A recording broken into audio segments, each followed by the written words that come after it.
Bom dia, mais um dia de devocional. Que bom que você chegou aqui. Se você já é inscrito no nosso canal, muito obrigado. Se você ainda não é inscrito, inscreva-se, deixe o seu comentário, deixe o seu like e assim nós poderemos alcançar muitas vidas para Jesus. Acompanhe-nos diariamente às 6:30 da manhã. Temos o nosso devocional diário. Meditamos na palavra do Senhor, ouvimos a sua voz. Nós queremos ser direcionados pelo Espírito Santo do Senhor. E hoje eu quero meditar com vocês o que está em 1 Reis, no capítulo 19. E ali nós podemos ver que Acabe, ele contou para Jezabel tudo aquilo quanto Elias tinha feito, que ele matou os profetas à espada, os falsos profetas, e Jezabel fez ameaças de perseguição, e ela fez com que ele fosse perseguido, ameaçou ele, e aí Elias se amedrontou e ele foi até numa caverna, onde ele passou a noite, diz a palavra, e então veio a palavra do Senhor e ele disse: "Que fazes aqui, Elias?" E ele respondeu: "Tenho sido tão zeloso pelo Senhor, Deus dos exércitos, porque os filhos de Israel deixaram a sua aliança, derribaram os teus altares e mataram os teus profetas à espada, e eu fiquei só, e procuram tirar-me a vida." Aí disse Deus para ele: "Sai e põe-te neste monte perante o Senhor." Aleluia! Na aflição, na depressão, na ansiedade, na tristeza, na insegurança, no pânico, põe-te em pé diante do Senhor. Há momentos em nossas vidas que queremos nos isolar, ficar sozinhos, não ver ninguém. Também existem coisas que somente você sabe e mais ninguém. É um cantinho profundo da sua alma, onde você guarda seus segredos que não conta mais para ninguém. Onde tem seus medos, suas dores, suas angústias, e essa é a caverna da alma humana. Lá nós jogamos nossas tristezas, nossos erros, nossas dores, nossas frustrações para ninguém ver, e de vez em quando fugimos para lá. E quando lá chegamos, Deus se encontra conosco. Como ele veio aqui, Deus chegou até ele. Olhe para dentro de si. Onde é a sua caverna? O que está guardado em sua caverna? Nós podemos ver aqui na palavra que Deus havia mandado Elias ir para o monte de Deus. Mas chegando lá, ele entrou nessa caverna para ninguém mais ver ele, para ninguém mais perseguir ele, porque ele estava fugindo da perversa Jezabel. Elias estava num momento de extrema solidão e tristeza. Estava sofrendo de autocompaixão. Uma depressão tinha tomado conta da vida dele. Quantos de nós já passaram por uma situação semelhante? E ele achava que estava totalmente sozinho e que todos estavam contra ele. Aí o Senhor perguntou 2 vezes para ele: "Que fazes aqui, Elias?"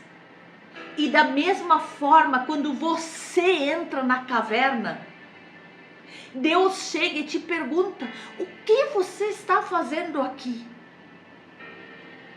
Por que Deus perguntou de novo para Elias? Será que ele não ouviu a primeira vez? Creio que a resposta dele não tenha sido suficiente. Quando Deus nos pergunta algo sobre os nossos pecados, nossas falhas, Não adianta nós ficar nos justificando, colocando a culpa nos outros. Não, temos que assumir diante do Senhor, nos arrepender e voltar o nosso coração totalmente para Ele. E o Senhor pergunta: o que você está fazendo na caverna? Vamos refletir um pouquinho sobre essas ordens que Deus deu a Elias e saber o que nós devemos fazer quando estamos numa caverna. Quais são as orientações de Deus para que nós possamos reverter essa situação? Em primeiro lugar, Ele diz: sai da caverna. E Ele diz para você também: sai da caverna. Essa foi a primeira ordem que Deus deu para Elias: sair da caverna. Ali não era o lugar que Deus queria que ele estivesse. A caverna era um lugar de medo, covardia, insegurança. E Deus não quer que seus servos estejam escondidos, mas dispostos a lutar, porque o Senhor está com seus servos. Aleluia! Quantas vezes em nossas vidas, na hora dos problemas, em vez de nós avançarmos, irmos para cima do gigante, nós recuamos, nos escondemos, corremos para a caverna. Este não é o papel de um servo de Deus, porque a palavra do Senhor nos diz em 2 Timóteo 1,7, porque Deus não tem nos dado espírito de covardia, mas de poder, de amor e de moderação. Aleluia! Ei, meu irmão, minha irmã, não fique aí curtindo uma depressão. Levante-se e saia dessa caverna. Tome posse da palavra de Deus para a tua vida. Se tantos já conseguiram, você conseguirá também. E depois, Deus diz a Elias: suba ao monte do Senhor. Ele coloca ali: põe-te em pé neste monte, perante o Senhor. A presença de Deus é o lugar onde nós devemos estar, em todo o tempo. Porque na presença do Senhor há alegria, há motivação, há esperança, há felicidade, há paz. Mas fora da presença de Deus não há nada disso. Não há felicidade, não há paz, não há segurança. Ficamos tristes, cabisbaixos. Elias havia ido até ali para subir ao monte e se encontrar com Deus. E ele não podia desanimar logo neste momento. Ele deveria olhar para o seu foco, assim como eu e você, olhar para Cristo. Elias viu um vento forte, depois um terremoto, logo em seguida ele viu um fogo, e o Senhor não estava em nenhum deles. Mas quando surgiu uma brisa tranquila e suave, leve, Deus falou com ele. Quantas vezes eu e você queremos ter uma experiência com Deus que seja sobrenatural, que mexa com as estruturas, mas o que Deus quer é ter um relacionamento comigo e com você. Às vezes na brisa suave, com uma voz suave, onde Ele te diz: filho, eu estou com você. Não fique procurando Deus somente nas coisas grandes. Procure nas pequenas, nos detalhes também, e você achará. O monte é o lugar de ter experiência com Deus. Você pode fazer da sua casa, do seu quarto, da sua igreja ou qualquer outro lugar, um monte de oração, o monte do Senhor. Quando oramos, deixamos esse nível terreno de preocupação e começamos a subir às regiões celestiais, onde Cristo habita, onde Ele está pronto para nos ouvir. Portanto, meu querido, minha querida, suba o monte da oração.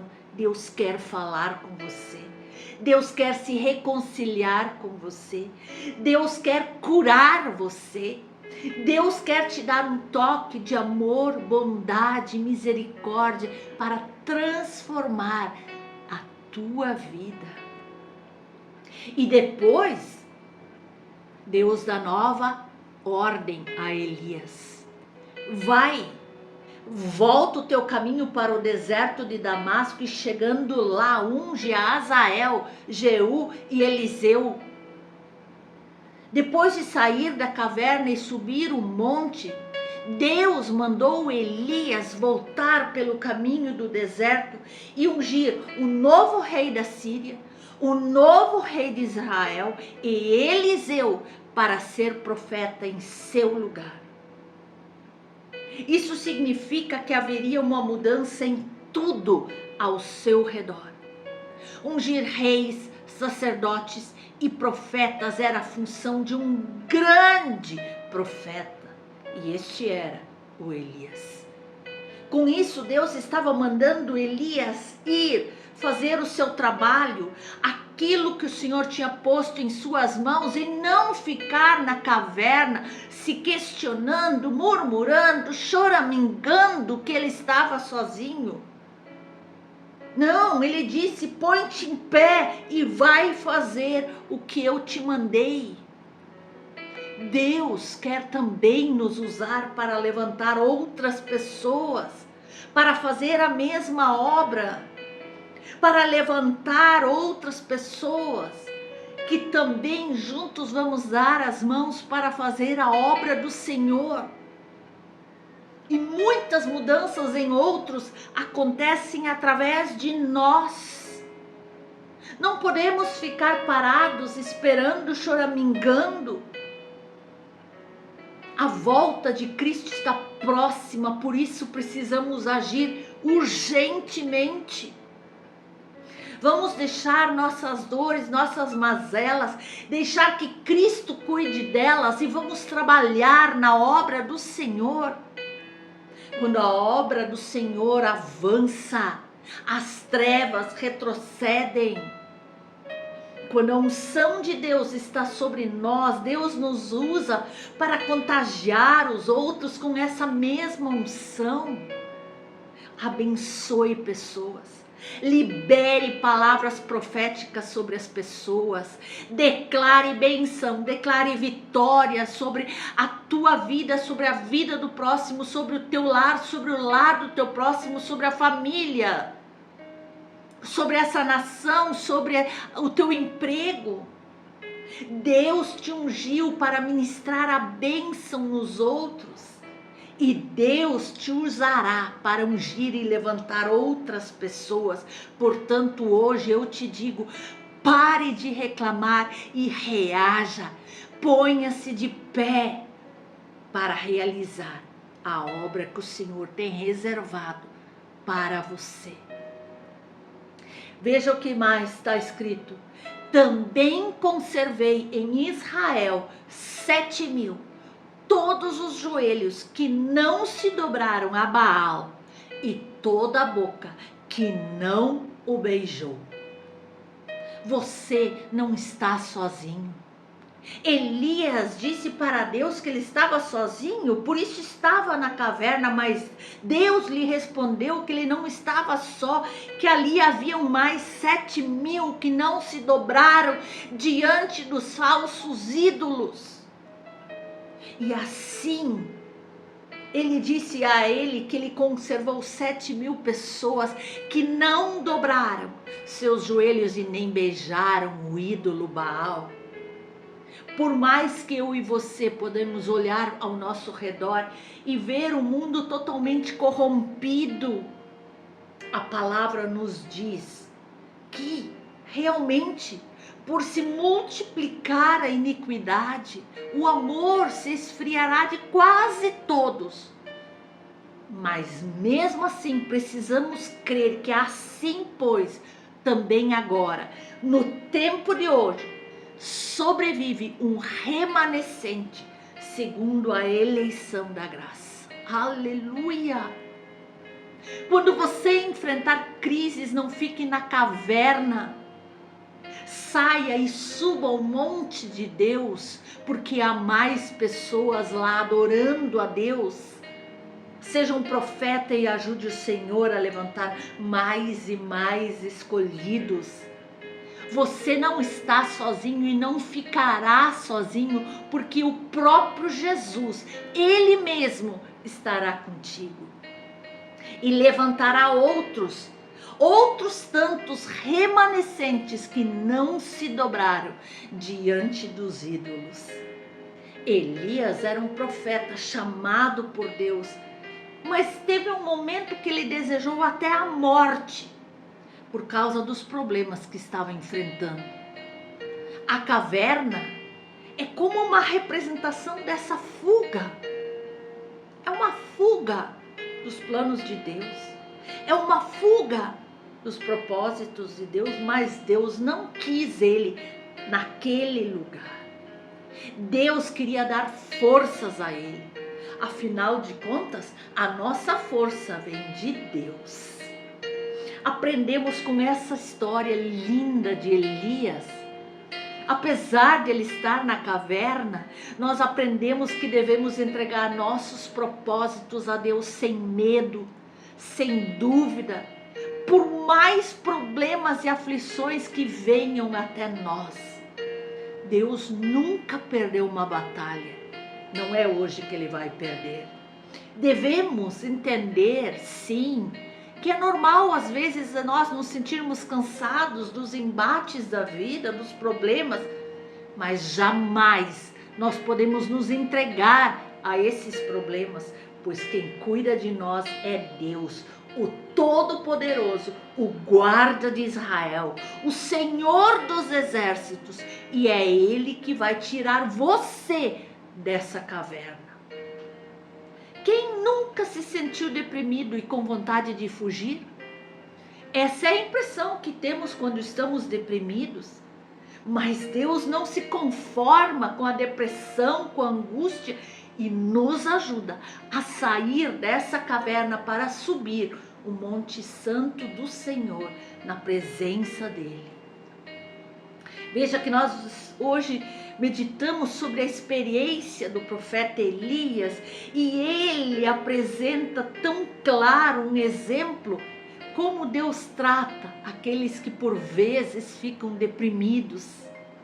Através dessas palavras e do poder de Deus que age em você, eu tenho certeza que você encontrará motivação e forças para vencer todo e qualquer problema, tristeza, angústia, depressão ou aflição que você esteja enfrentando neste momento. Eu deixo como sugestão para você, leia o capítulo 19 de 1 a Reis todo que fala deste encontro de Deus com o profeta Elias. Você terá uma experiência maravilhosa com o próprio Deus. Deus abençoe você. Em nome de Jesus.